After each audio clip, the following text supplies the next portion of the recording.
People with ADHD are not always known to be the best at being organized. In fact, being disorganized is one of the hallmarks of having ADHD. In our thoughts, in our projects, at work or at home, we can be fairly scattered. Finding an agenda that we like is hard at the best of times, but for people with ADHD, just finding one that works can be especially hard. Thank goodness for bullet journals, also commonly known as Bujos. Hi, my name is Joanne, and welcome to Poppy Art. I create videos for non-artists to help them find more beauty and joy through their own inner creative spirits. In my family, 4 of us have ADHD. 2 of us use bullet journals in very different ways, and the 2 others use electronic agendas through school. Now, my daughter is very minimalist with her bullet journal. She only uses dates and bullet points. It's the very basic Bujo that writer Carol describes on his website about the bullet journal. Personally, I don't understand it. My brain doesn't process the information in the same way, and to me, it just becomes a never-ending list that almost literally stands outside of space and time. It becomes very overwhelming. I need something that's more flexible. I need to visually see the monthly calendar and the weekly agenda so that I can keep track of my time. I need the open-ended daily spreads so that I can actually journal. I need the flexibility of creating micro changes in my agenda so that I will actually use it long term. This agenda, or this layout that I'm drawing right now, is working for me for the most part. I'm in the process of creating a few micro changes to see if it will help with a few things. The difference between a minimalist bullet journal, like I said, is it's very plain.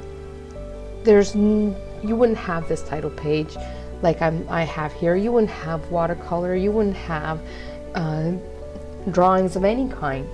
It's just lists. You list your future logs, which is upcoming dates.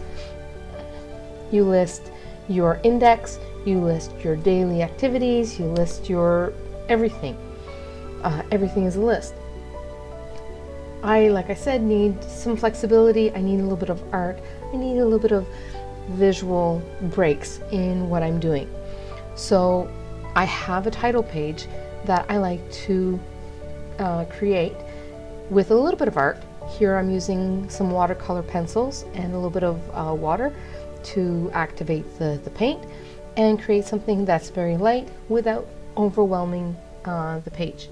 And I can change this every month because art is a place where I can add micro changes in my bullet journal. And what's a micro change?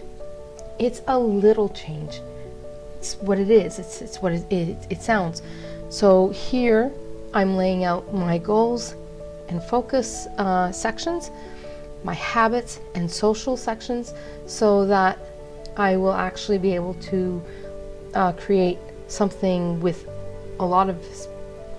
there's a lot of space here.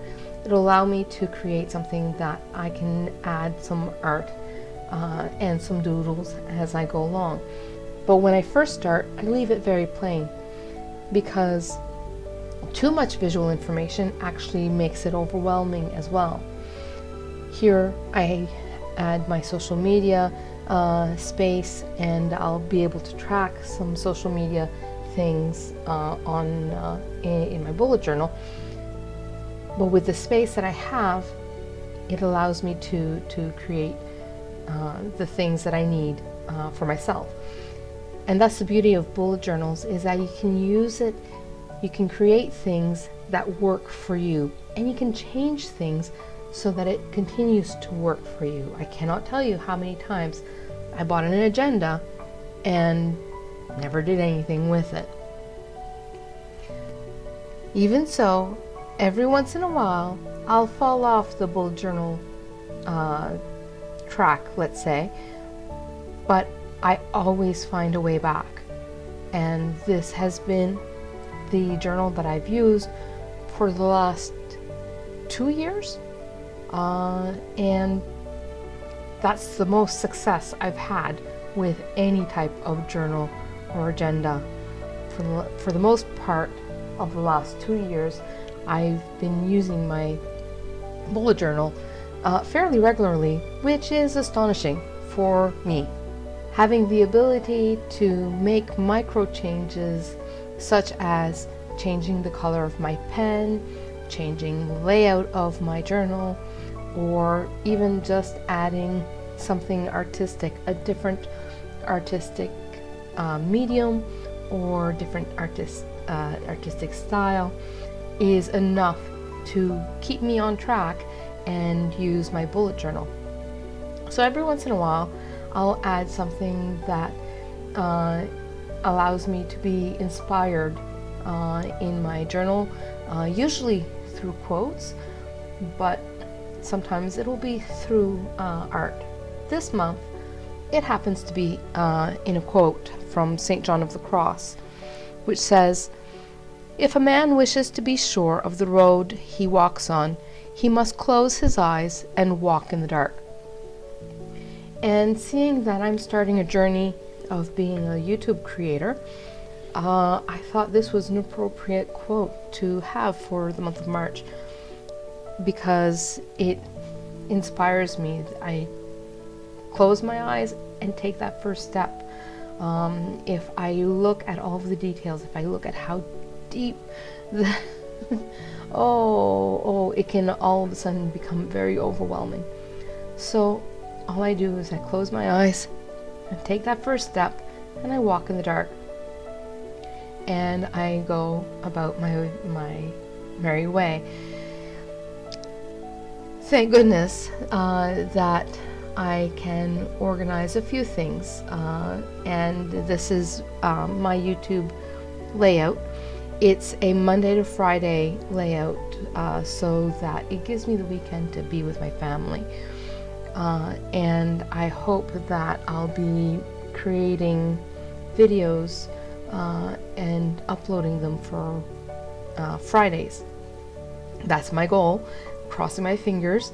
And this allows me to, right now it's going to be fairly blank by the end of this video, but I already have some plans on what I hope to upload to YouTube on Fridays. So I've got that set up, and I create this using the dot grid journal or notebook from Leuchtturm1917,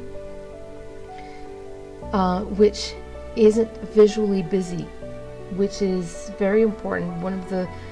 I actually went through a few bullet journal styles very quickly, because for me visual input can become overwhelming. So when I first started with just a notebook, the lines became overwhelming, and when I went to graph paper, it was double the lines. It was all the more overwhelming. But the dot grid allowed me to be able to not be overwhelmed by information, so that I'd write straight, and it allowed me to be able to use my agenda or in my book in different orientations. So most of my bullet journal is in portrait orientation, the way that we usually read a book, but my weekly agenda is in a landscape orientation, so that I can lay it out as an appointment style agenda, which is, over the years, what I found worked best for me. And that's the important thing, is find an agenda or create an agenda that works for you. And this style I've been using for the better part of the last 2 years in one way or another.